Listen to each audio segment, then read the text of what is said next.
गैर मुल्की सयाहों को लूटने वाले गिरोह को गिरफ्तार कर लिया गया है। सीआईए के पुलिस एहलकारों ने ये मुमकिन बनाया है।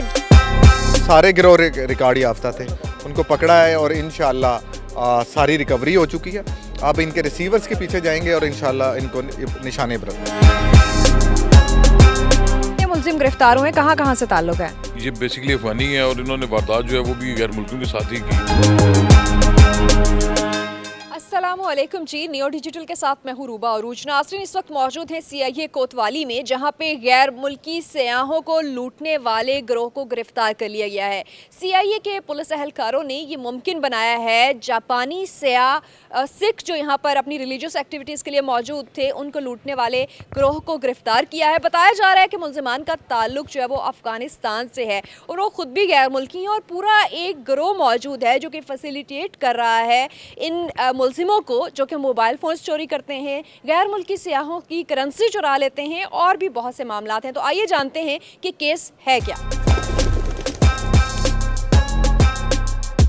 एसपी नॉर्थ बिलाल फुरकान इस वक्त हमारे साथ मौजूद हैं। गैर मुल्कियों को लूटने वाले जो गिरोह गिरफ्तार हुए हैं उनके बारे में मज़ीद डिटेल्स जान देते हैं। सर, पहले भी 2 वाक़यात हुए कि जो गैर मुल्की आ रहे हैं किसी भी वजह से सियाहत के लिए या अपनी रिलीजियस एक्टिविटीज़ के लिए, उनके साथ वारदातें हो रही हैं। कौन इन्वॉल्व है? कोई गैंग भी गिरफ्तार हो सका है? अच्छा, इसमें देखिए ना कि एक हमारे लिए एक तो जो सयाह आ रहे हैं और इसके अलावा जो फॉरेनर्स किसी बिज़नेस के चक्कर में आ रहे हैं, तो एक बड़ी एक एम्बेरसिंग सिचुएशन क्रिएट हो जाती है कि लाहौर जो बिज़नेस का हब है, यहाँ पे इस तरह की वारदात हो जाए जिस तरह गुलबर्ग में हुई और सीसीपी साहब ने उसका एक्शन लिया और अल्हम्दुलिल्लाह कि वो हमारी ऑर्गेनाइज क्राइम ने फ़ौरन जाके जो है ना उसको सॉर्ट आउट किया।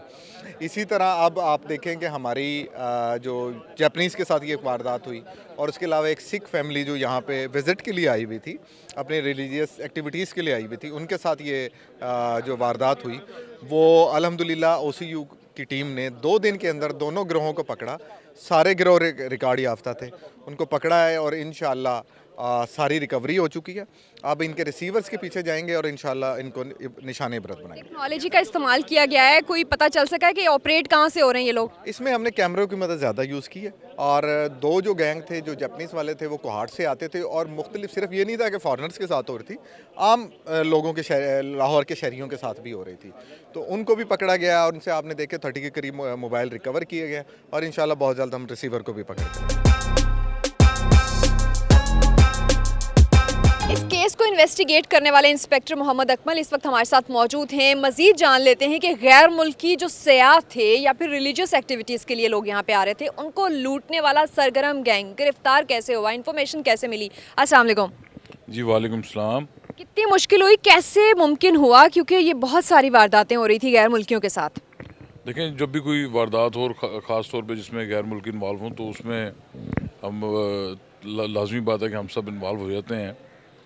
तो उसमें हमने सबसे पहले तो सीसीटीवी फुटेजेस निकाली, उसके बाद फिर सेफ सिटी के बाद फिर डोर टू डोर जो वहाँ पे मकामी जो कैमरास थे दुकानों के सीसीटीवी फुटेजेस चेक किए। उसके बाद हमें वहाँ से थोड़ा सा खाका मिला मुल्ज़मान का। फिर हमने इनकी ट्रेस किया कि ये आए कहाँ से थे। जब बैक ट्रैक किया तो हमें वो जगह पता चली। फिर वहाँ गए, वहाँ पे फील्ड वर्क किया। फील्ड वर्क करने के बाद हमें पता चला कि एक बंदे की शिनाख्त हमें हो गई। फिर उसका हमारे पास कोई क्लू नहीं था कि वो बंदा आजकल वहाँ पे रह नहीं रहा था। तो फिर उसके लिए हमने फिर मुख्तलिफ जगहों पे छापे मारे जो उसके जानने वाले थे। उनसे हमें उसका एक मोबाइल नंबर ट्रेस हुआ और फिर उसके बाद जो आईटी के मुख्तलिफ हमारे पास सहूलतें हैं उनका इस्तेमाल करते हुए हमने इन मुल्ज़मान तक पहुँचे। कितने मुलजिम गिरफ्तार हुए, कहाँ से ताल्लुक है? ये दोनों मुल्ज़मान जो हैं ये गिरफ़्तार हुए थे, ठोकर के इलाके से गिरफ़्तार हुए थे और इनका ताल्लुक जो है ये बेसिकली अफ़गानी है और दोनों जो हैं वो फ़नी हैं। इट मीन्स के गैर मुल्की गैंग कोई मुनज़्ज़िम है जो कि यहाँ आके पाकिस्तान को बदनाम करने के लिए गैर मुल्कियों के साथ ही वारदातें करता है? हाँ, देखें, ये बेसिकली अफ़गानी है और इन्होंने वारदात जो है वो भी गैर मुल्कियों के साथ ही की और बदनामी तो लाजमी बात है, जब भी कोई ऐसा वाक़या होता है तो बदनामी पूरे मुल्क की होती है। लॉ एंड ऑर्डर का पे सवाल उठने लग पड़ते हैं। तो अफ़गानी हैं ये और ये जितने भी यहाँ पे वारदातें करते हैं उसका सामान भी ये बेसिकली अफ़गानिस्तान में बेचते हैं। वहीं पे मोबाइल जो हैं ये दोबारा अनलॉक करते हैं और उसके बाद वहीं पे इस्तेमाल होते हैं। इन रिकवरी क्या क्या चीज़ें हुई हैं? इसमें हमारे पास 30+ मोबाइल्स बरामद हुए हैं, इसके अलावा कैश बरामद हुआ है और वेपन। गैर मुल्की करेंसी? गैर मुल्की करेंसी नहीं है, पाकिस्तानी करेंसी जी। अच्छा, वो कन्वर्ट हुई हैं। अच्छा, ये बताइएगा कि अभी तक कोई इनके फैसिलिटेटर्स का पता चल सका है? क्योंकि अगर ये गैर मुल्की हैं तो यकीनन यहाँ भी इनके फैसिलिटेटर्स मौजूद होंगे जो इनको बॉर्डर में हर चीज़ में हेल्प कर रहे हैं। हाँ जी, इसमें एक पेशावर से एक बंदा इन्वॉल्व और एक क्वेटा से, तो दोनों टीमें हमारी उधर दोनों जगह पे गई हुई हैं।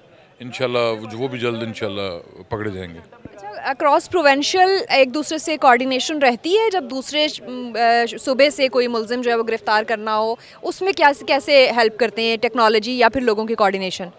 जी, बेसिकली ये जो पोलकॉम और हमारा जो सीआरओ है वो सेंट्रलाइज्ड है, तो वो तमाम प्रोविंसेस का आपस में रब्ता रहता है और मदद मिलती है जी।